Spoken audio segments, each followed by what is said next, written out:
प्रजहाति यदा कामान। जब कभी भी कोई स्टूडेंट टीचर से कोई बहुत बढ़िया क्वेश्चन करता है तब टीचर बहुत खुशी में उस स्टूडेंट को उसके प्रिय नाम से बुलाता है। लेकिन प्रश्न उठता है कि फिर दोनों में अंतर क्या है? त्याग देना और पूर्ण रूप से त्याग देना। जब तक मिल न जाए मन अशांत बना रहेगा। मन को आपने एक काम दे दिया, अब वो मन उस पर लगा हुआ है। या तो बुद्धि जीतेगी या मन जीत जाएगा, और मन के जीतने के चांसेस ही ज्यादा हैं। और मन इतना स्ट्रांग हो जाता है हमारी बुद्धि उसके आगे हार जाती है। जो है उसका आनंद लें और परमात्मा का धन्यवाद दें। और मन में हिंसा करने का अभी तक कोई भी पनिशमेंट नहीं है। और मन में उठते विचार इतने स्ट्रांग हो जाते हैं, कई बार अनकॉन्शियसली हम वो कर जाते हैं। Satisfied in the self by the self. हमें दूसरों से अपेक्षा ही इसलिए रहती है कि हम स्वयं अंदर से दुखी हैं।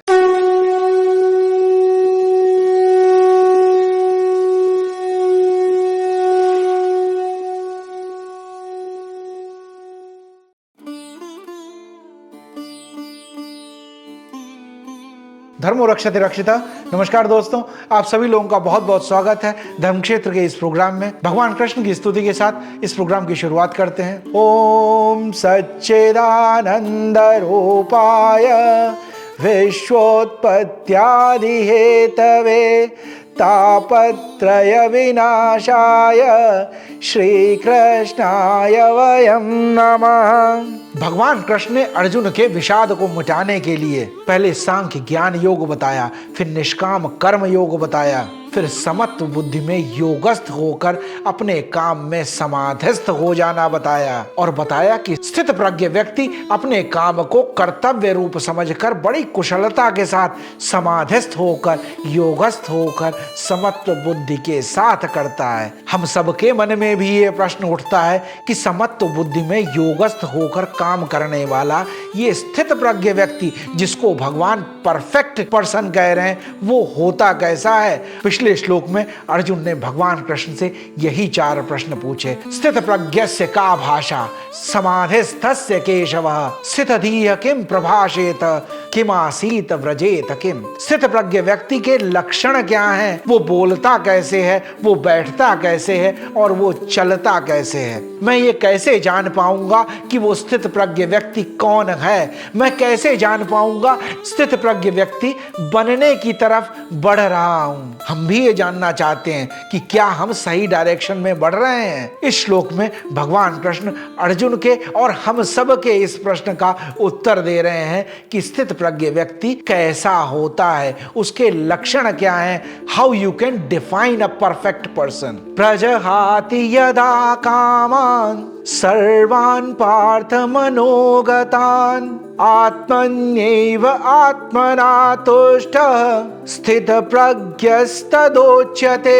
अर्जुन ने बड़ी सहजता के साथ प्रेम भाव से निष्कपट भाव से भगवान से ये प्रश्न किए थे और भगवान को केशव कहकर संबोधित किया था, अपनी मित्रता की याद दिलाई थी। भगवान ने भी अर्जुन को अपना स्नेह और मित्रता दिखाने के लिए अपने सबसे प्रिय नाम पार्थ कहकर संबोधित किया है। जब कभी भी गीता में बहुत इंपॉर्टेंट कहा गया है, कुछ ऐसी बात कही गई है जिसके लिए पूरा ध्यान चाहिए, तब भगवान कृष्ण ने अर्जुन को पार्थ कहकर संबोधित किया है। जब कभी भी कोई स्टूडेंट टीचर से कोई बहुत बढ़िया क्वेश्चन करता है तब टीचर बहुत खुशी में उस स्टूडेंट को उसके प्रिय नाम से बुलाता है। जब कभी भी किसी व्यक्ति को उसके माता या पिता के नाम से संबोधित किया जाता है तब वो व्यक्ति स्वाभाविक रूप से अलर्ट हो जाता है। कौन है ये व्यक्ति जो मुझे ही नहीं मेरे माता पिता को भी जानता है? अर्जुन का पूरा ध्यान खींचने के लिए पार्थ कहकर संबोधित किया। पार्थ का मतलब है प्रथा पुत्र अर्जुन। इस श्लोक में भी यदा और तदा कहा गया है। जब हम ऐसा करेंगे तब वैसा परिणाम होगा। जहाति का अर्थ होता है छोड़ देना, त्याग देना, और प्रजहाति का अर्थ होता है संपूर्ण रूप से त्याग देना। लेकिन प्रश्न उठता है कि फिर दोनों में अंतर क्या है? त्याग देना और पूर्ण रूप से त्याग देना। एक चीज को हमने छोड़ दिया, अब उससे पूर्ण रूप से कैसे छोड़ा जा सकता है? किसी चीज को छोड़ देना होता है कि जो मेरे पास है वो मैंने त्याग दिया। दिया, लेकिन उसका मन में भी विचार न रह जाए, बुद्धि में भी विचार न रह जाए, मन उसका शोक न मना रहा हो, मन इस बात से दुखी न हो कि मैंने छोड़ दिया, हाय मेरा। फिजिकली ही नहीं छोड़ देना, इमोशनली भी उसको छोड़ देना। आपने कई बार सुना होगा, लोग कहते हैं मेरे पास बहुत धन दौलत थी, मेरे पास बड़ी गाड़ियां थी, मेरे पास बड़ा बिजनेस था, मैंने सब चैरिटी में दे दिया, सब डोनेट कर दिया। लेकिन जब जब वो ये बात कहते हैं, आंखों में चमक आ जाती है, उस पर अधिकार आ जाता है। उन्होंने फिजिकली उसको छोड़ दिया है, लेकिन आज भी मन उस पर कब्जा जमाए हुए है, मन से उसको पकड़ रखा है। डायबिटीज हो गई है, डॉक्टर ने मीठा खाने से मना किया हुआ है, मन को बहुत समझाते हैं कि नहीं खाना है मीठा, सेहत के लिए अच्छा नहीं है, लेकिन जब सामने आ जाता है तब मन विचलित होने लगता है। रसेंद्रिय चाहती है कि बहुत बढ़िया स्वाद है इस रसगुल्ले का, मुझे ये खाना है, जब पिछली बार खाया था तो बहुत मजा आया था। बुद्धि कहती है कि ये सही नहीं है, ये स्वास्थ्य के लिए अच्छा नहीं है, इसे मत खाओ। लेकिन इंद्रियां बहुत चालाक हैं, इंद्रियां मन के साथ दोस्ती कर लेती हैं, कोलैबोरेट कर लेती हैं। अब मन रसगुल्ले में फंस गया है, अब मन अब बुद्धि के साथ निगोशिएट करने की कोशिश करता है। थोड़ा खा लेते हैं, एक ही खाएंगे, मेरे शुगर लेवल्स तो ठीक हैं, मैं थोड़ी दवाई ज्यादा खा लूंगा, थोड़ी एक्सरसाइज ज्यादा कर लूंगा, जब तक मिल न जाए मन अशांत बना रहेगा। मन को आपने एक काम दे दिया, अब मन उस पर लगा हुआ है, या तो बुद्धि जीतेगी या मन जीत जाएगा, और मन के जीतने के चांसेस ही ज्यादा हैं। और मन इतना स्ट्रांग हो जाता है, हमारी बुद्धि उसके आगे हार जाती है। बुद्धि अगर एकदम दृढ़ हो जाए, मन नाराज हो जाता है। हम कहते हैं ना, हमारा मूड आज अच्छा नहीं है, हम ये चाहते थे और नहीं हुआ, मूड खराब हो गया, अब किसी काम में मन ही नहीं लगता है। तब बुद्धि झुंझला कर कहती है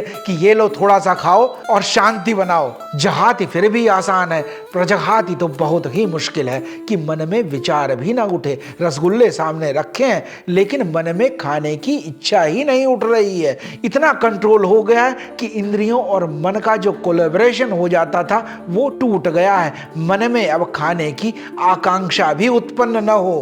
बुद्धि इतनी परिपक्व हो गई कि फिजिकली ही नहीं छोड़ा, इमोशनली भी डिस्कनेक्ट हो गई। लेकिन इससे प्रसन्नता पर कोई फर्क नहीं पड़ा। फिर आगे कहा, सर्वान कामान, सभी कामनाओं को, कोई कामना बाकी ही न रह जाए, सभी कामनाओं को जो त्याग दे। कामनाएं एक बीज जैसी होती हैं, अगर थोड़ी भी रह जाएं तो सही परिस्थिति में, सही मौसम आते, सही कंडीशन में वो फिर से प्रफुल्लित होने लगेंगी, अंकुरित होने लगेंगी, पल्लवित होने लगेंगी, बढ़ने लगेंगी। हमें लगता है कि हमने अपनी सारी कामनाएं खत्म कर दी, बस ये छोटी सी रह गई है, वो छोटी सी कामना भी अपने आप बढ़ती ही चली जाएगी। ये ऐसा है जैसे एक बहुत बड़े बर्तन में दूध रखा हुआ हो और उस दूध में 2 बूंदें नींबू के रस की डाल दी जाएं, वो पूरा दूध खराब हो जाएगा। हमें लगेगा कि सिर्फ 2 बूंदें ही तो डाली थी, इतना सारा दूध था। इसी तरह से हमारे मन में जो छोटी भी कामना रह जाती है वो एक दिन विशाल वृक्ष बन जाती है, वो हमारी वासना बन जाती है, वो हमारी प्रकृति बन जाती है, और देखते ही देखते उस पे हमारी आसक्ति हो जाती है, हमारा अस्तित्व तक उसके अधीन हो जाता है। और जब हमारा अस्तित्व उसके अधीन हो जाता है तब हमारा सुख और दुख भी उन्हीं के अधीन हो जाता है। और जब तक मन में ये कामनाएं बनी रहेंगी तब तक मन अशांत रहेगा, बुद्धि विचलित बनी रहेगी, स्थिर नहीं हो पाएगी। ये सभी विचार मनोगतान हैं। मन में कुछ पाने की कामना ही न रह जाए, कर्म करें पर फल पर आसक्ति न हो, जो है उसका आनंद लें और परमात्मा का धन्यवाद दें। हिंसा के संबंध में भी मनोगतान को समझना बहुत जरूरी है। कई बार हमारे मन में हिंसक भाव होता है, किसी को हम मार देना चाहते हैं, किसी को हम गलत कह देना चाहते हैं, लेकिन इतनी हिम्मत नहीं जुटा पाते, या कानून का भय होता है कि हमें पनिशमेंट मिलेगा, और मन में हिंसा करने का अभी तक कोई भी पनिशमेंट नहीं है। इसलिए मन में लोग हिंसक बने रहते हैं, और वो मन की हिंसा किसी न किसी दिन प्रत्यक्ष रियलिटी बन जाती है। इसलिए कहा गया, हिंसा भी मन से निकल जाए, जो बात हमारे मन में उठेगी नहीं वो हम कभी करेंगे ही नहीं, उसके प्रति हमारी इच्छा ही नहीं होगी, उसके प्रति हमारी आसक्ति ही नहीं होगी। अगर मन में किसी के लिए घृणा भी उत्पन्न होती है तो पहले गंदगी हमारे अंदर उत्पन्न हुई, उस तक तो पहुंचेगी या नहीं पहुंचेगी, लेकिन हमारे अंदर तो हमारा मन तो गंदा हो ही गया। और मन में उठते विचार इतने स्ट्रांग हो जाते हैं, कई बार अनकॉन्शियसली हम वो कर जाते हैं। मैक्सिम गोर्की की लिखी हुई एक कहानी है। एक आदमी किसी घर में रहा करता था। एक बूढ़ी स्त्री उस घर की मालकिन थी। वह व्यक्ति रोज देखता कि कुछ लोग उधार लेने आते और वो उनको पैसा दिया करती थी, और जब कभी भी कोई व्यक्ति पैसा समय पर नहीं लौटा पाता था, ब्याज नहीं देता था, तब वो स्त्री बहुत क्रोधित होती थी, बहुत गाली गलौज करती थी, कई बार तो मारपीट करने तक उतर आती थी। ये व्यक्ति रोज उसे देखता। उस व्यक्ति के मन में विचार आता कि कैसी स्त्री है, इसके मन में दया ही नहीं है, इसके मन में करुणा का भाव ही नहीं है। ये लोग कितने दुखी हैं, परेशान हैं, इतने गरीब हैं, इनसे कैसे पैसा ले सकती है। ये बात उसके मन में हमेशा घूमती रही, मन में इसका चिंतन होता रहा। कुछ समय बाद फिर एक बार ऐसा हुआ। इस बार वो व्यक्ति चुप न रह सका, उसने वो डंडा उठाया और बुढ़िया के सर पर दे मारा और तुरंत ही बुढ़िया मर गई। इस व्यक्ति ने क्रोध में आकर उस बुढ़िया को मारना चाहा था। इसका कोई लेना देना भी नहीं था उस व्यक्ति से जो आया था। जब पुलिस ने इससे पूछा, तुमने इस बुढ़िया को क्यों मार डाला, तब उस व्यक्ति ने कहा, मुझे एकदम से गुस्सा आया और मेरे से ये हो गया, मुझे इसके लिए पश्चाताप भी है। लेकिन अगर वास्तव में देखा जाए, वो एक क्षण नहीं था, वो बहुत समय का चिंतन था। लगातार उस महिला के प्रति उस व्यक्ति में घृणा का भाव विकसित हो रहा था,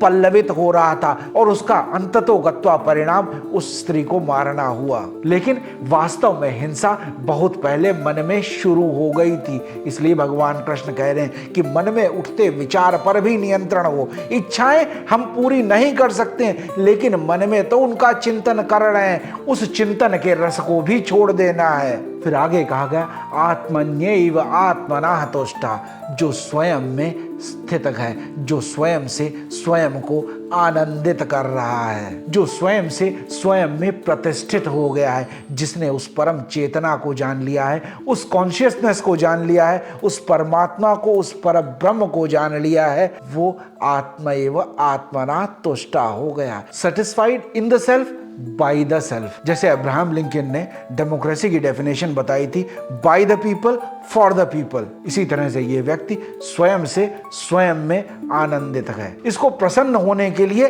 बाहरी कंडीशन की जरूरत नहीं है, न बाहरी परिस्थितियों से ये व्यक्ति दुखी हो जाता है। हमें दूसरों से अपेक्षा ही इसलिए रहती है कि हम स्वयं अंदर से दुखी हैं, हमारे मन में प्रसन्नता का भाव नहीं है।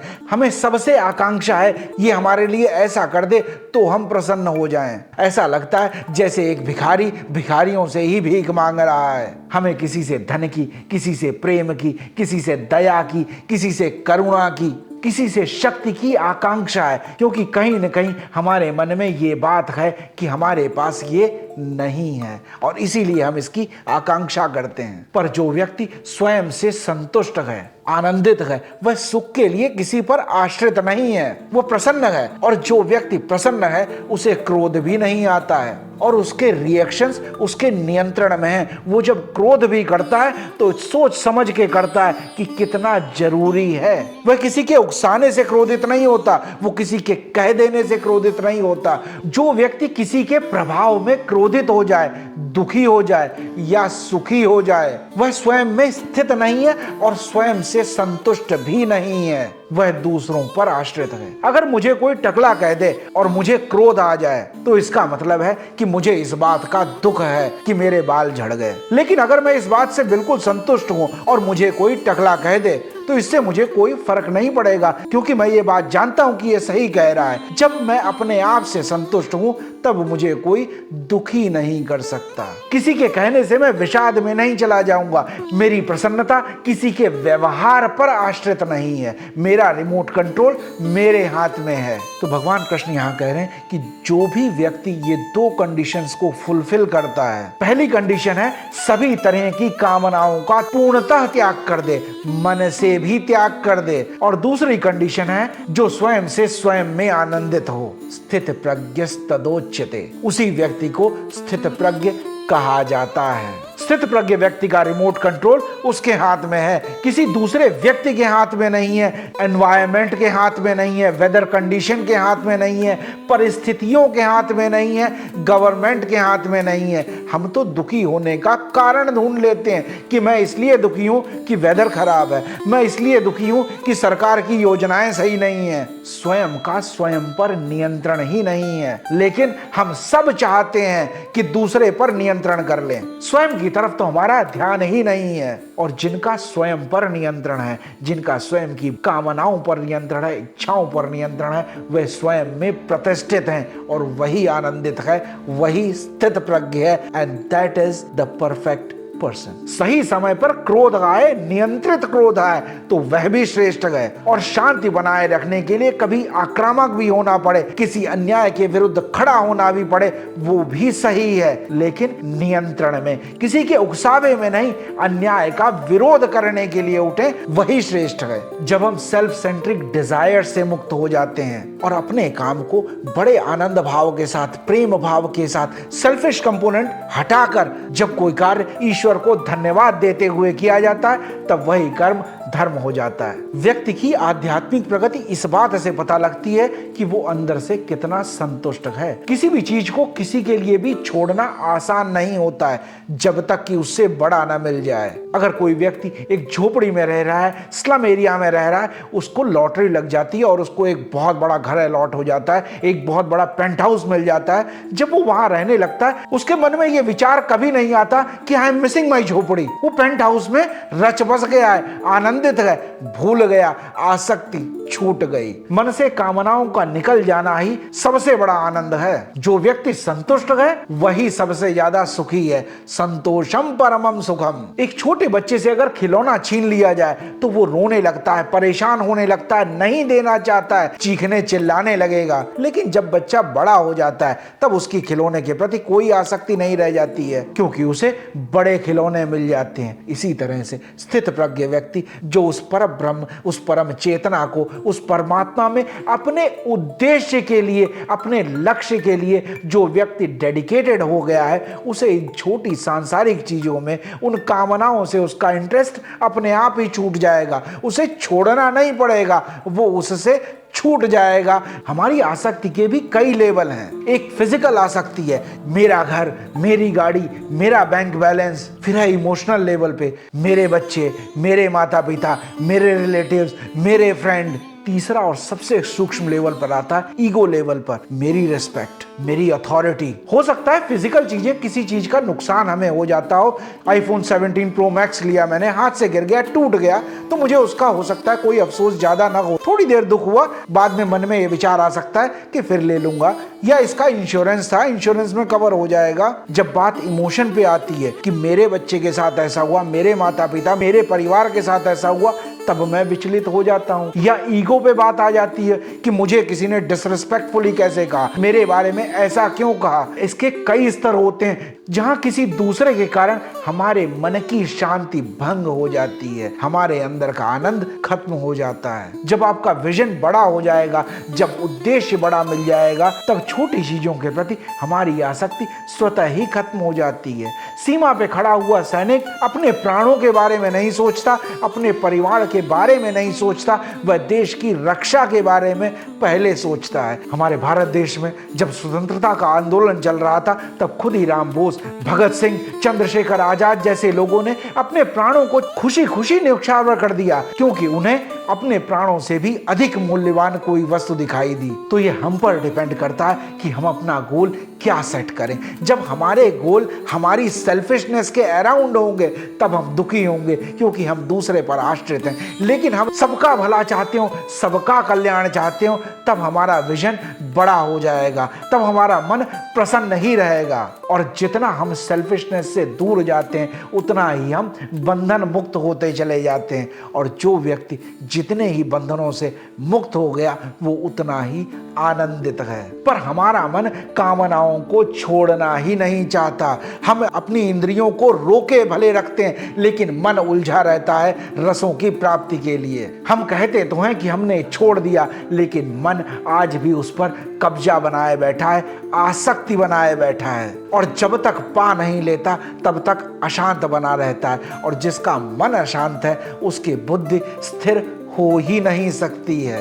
जिस दिन ये बात समझ में आ गई कि जीवन का उद्देश्य संसाधन जुटाना, इनका भोग करना और आनंद लेना ही नहीं है, इसका उद्देश्य कुछ बड़ा है, कुछ और करने का है, कुछ और जानने का है, उस दिन व्यक्ति की सोच बदल जाएगी और उसी दिन से हम आनंदित हो जाएंगे। जब हमें किसी से आकांक्षा नहीं है, कोई अपेक्षा नहीं है, कोई हमारी कामना नहीं है, तब हमें किसी से शिकायत का भाव ही नहीं रह जाएगा। और मन में शिकायत का भाव रहना हमारी शक्ति को कम कर देता है, हमारी हार भी सुनिश्चित कर देता है। शिकायत का भाव ही हमारे दुखों का कारण है। हमें शिकायत रहती है अपनी पत्नी से, अपने बच्चों से, अपने परिवार से, अपने मित्रों से, अपने रिश्तेदारों से, गवर्नमेंट से, एनवायरमेंट से, वेदर से, अंत ही नहीं है। सबसे शिकायत है। इस समाज के प्रति, ईश्वर के प्रति हमेशा धन्यवाद का भाव मन में रहे, संतुष्टि का भाव रहे, और जो सदैव धन्यवाद के भाव में है, कृतज्ञता के भाव में, वही आनंदित है, वही प्रसन्न है